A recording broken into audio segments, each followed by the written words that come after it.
But I mean, this is kind of perfect. There we go. I know I'm a little late to the game. The RG351V, Banggood sending it over. These are readily available, and for the price point, this thing is one of the best bang for your dollar, out of the box, ready to game, pre-filled retro gaming emulation portable devices out there. Let's go ahead and unbox it, play some games on it, show you what's preloaded on the 64 gigabyte version, and the pros and cons of this thing, because it definitely is appetizing.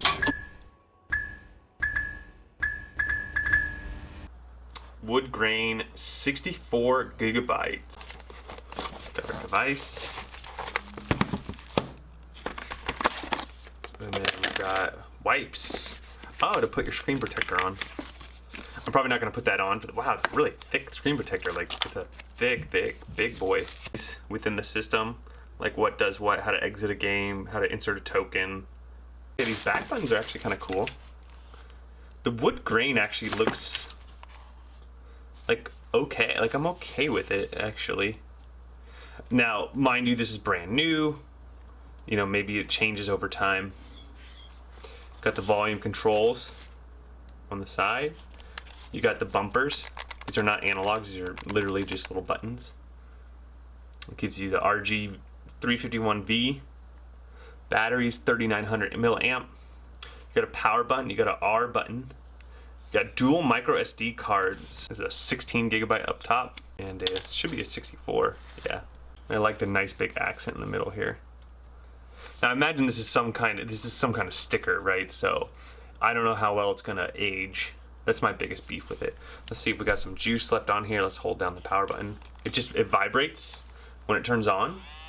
Oh, and then it vibrates a lot more. So there is a vibrating motor inside. You have your dual USB type C's and your headphone jack there. You got your speaker hole here. Not much ventilation because this thing is not very fast. You know, it's the same processor that you're finding in the other ones. Wow, this looks really good though. Wow, look how snappy that is. Super snappy. So we got Game Boy Advanced. We got some sound here as well. You can switch through systems really fast. Let's go B for back, right? Okay, and then if you hit start, so you're running Emulect. You know, here's all your settings. You know, UI settings, sound settings, vibration settings, update settings. All that stuff is in here. We go back. If you hit select, you got start RetroArch, which is nice to have. Okay, you can go down to back. And then here's all your systems. So if you hold down, doesn't it tell you how many exactly are in here? Is there any indicator? I guess you just go backwards, right? So 69 PC Engine games. Nintendo, we've got, wow, a lot here. Because some are numbered and some are not. So wow, there's a lot. And you know, some of these games are, you can use your D-pad or your analog stick. Okay, so pretty much every Nintendo game, not well sorted out. That would be something, that's something I might do, is like add in different ROM sets, you know, that are named correctly. That is kind of a beef. But you have Game Boy. I wonder if these are Game Boy Color and then the Game Boy Black and White are in that folder, or vice versa. Let's see. A lot of times they do it. So this is my first time launching a game. Here you are, Game Boy. So this is just regular Game Boy, it's not Game Boy Color. But I mean, this is kind of perfect. Am I right? This is what you wanted to see on here, right? Game Boy on this Game Boy device. Can you use the analog stick? Whoa. What's punch? Oh, there we go.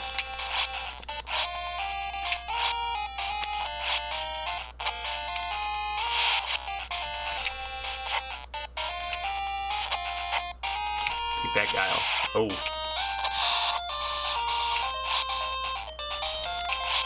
There you go. Oh, that one's hard.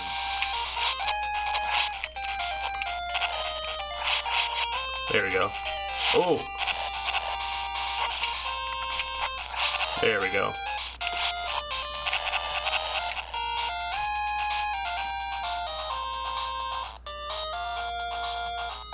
You win.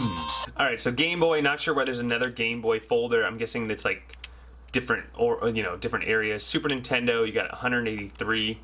So Nintendo 64, you only have 8 games. We'll try out Mario Kart a little later here. Game Boy Color, there you go, you got 178. Oh, we don't want to do that. Game Boy Advance, you got a lot. Again, they're not necessarily in order, but over a couple hundred there. Open bore, you've got like a couple dozen, or no, like 12. You got Sega Gensis, so many. These ones are actually correctly spelled out, so that's cool. Probably 250 or so. Game Gear, let's go back here. Not too many. Sega Mega Drive, okay, so that's cool. So you got Sega Mega Drive and you got Genesis. So between the two, you probably have them covered, both, you know, some, you know, North America titles as well as some others. Dreamcast, Capcom versus probably Marvel. Versus SNK, okay.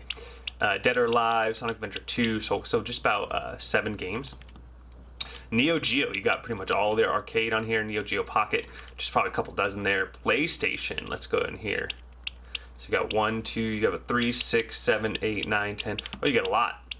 And this is a system that can be played on this. Now, I don't know why you would want to play on this considering you only have one analog stick, but hey. PSP, probably going to struggle a little bit depending on the game, but these games, yeah, what they have on here, even Ridge Racer probably runs just fine. And then you have all your games. Don't worry, we still missed a few. We do have Nintendo DS, which is going to be okay. The controls are going to be kind of weird, but it's not awful. You got about 30 games there. You got Donkey Kong. Nice.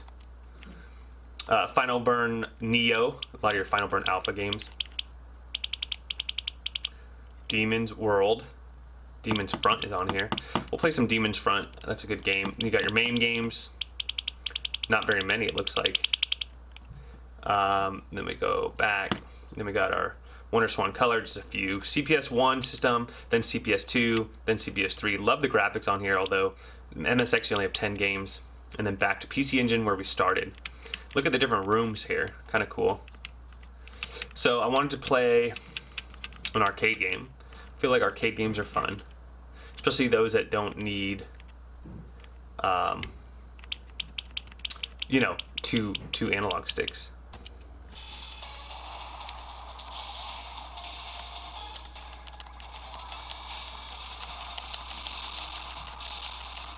So you can switch between an analog stick or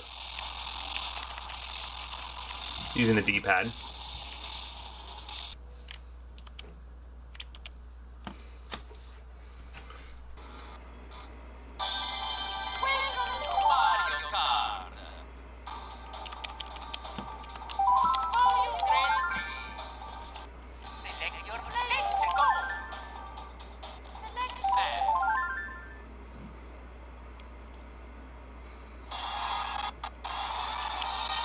Yeah, so it's similar performance to like a Raspberry Pi, but it's mobile.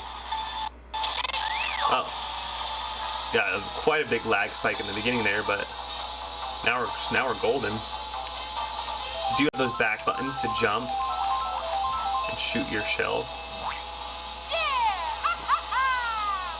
I mean, once you're going, you're good, but you know, any level that's gonna have a lot of like things on the course is definitely gonna lag.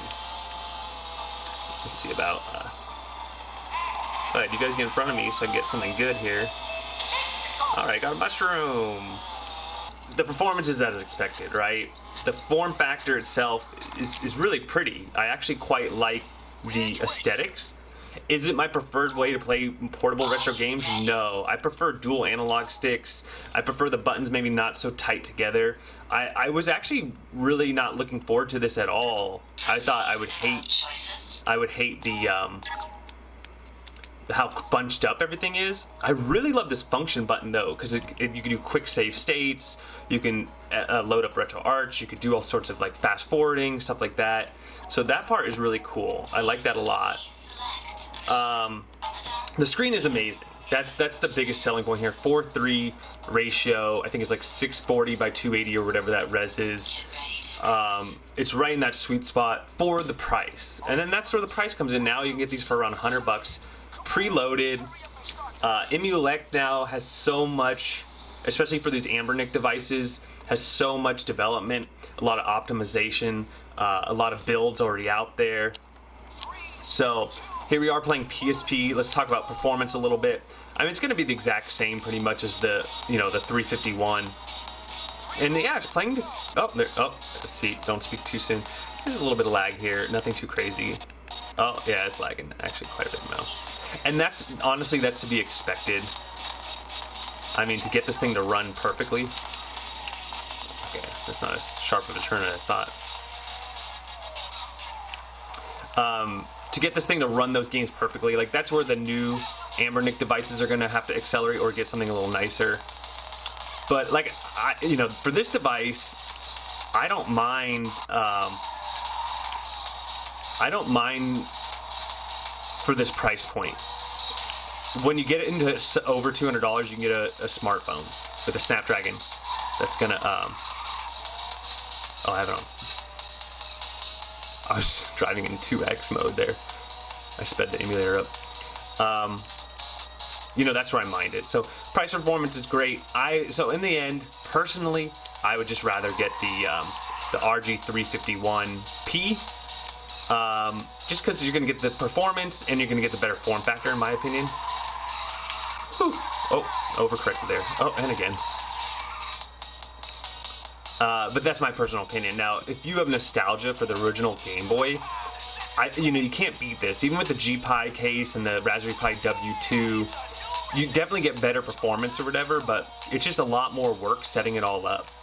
So that's where Anbernic comes in. As far as pre-made, coming out of China, portables, you really can't beat them.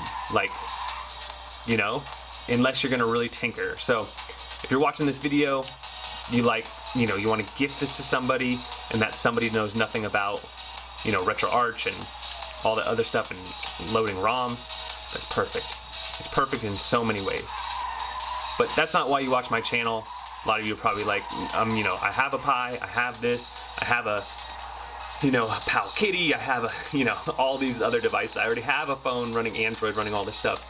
If that's the case, you might want to pass up on this one. Or just get it as a, I just think it looks really cool, to be honest. How did I turn around all the way? I just ruined my position there. Well, I guess I just give up at that point.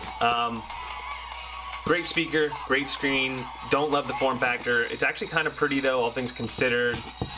Price is good. I think this one's gonna go down in history as a good one to have, especially as it gets cheaper and cheaper. It's cool. I like it a lot. So, only issues I ran into, some ROMs are not gonna load. You know, you do have to set up your Wi-Fi if you want to set all that up and potentially get an adapter for that. One analog stick. You know, it's like all the disadvantages, but the pros, the screen, the price point, the preloadedness, that's it, right? Okay, so you get it. That's what I think. Let me know y'all think. Don't forget to like, subscribe. We'll catch you on the next one.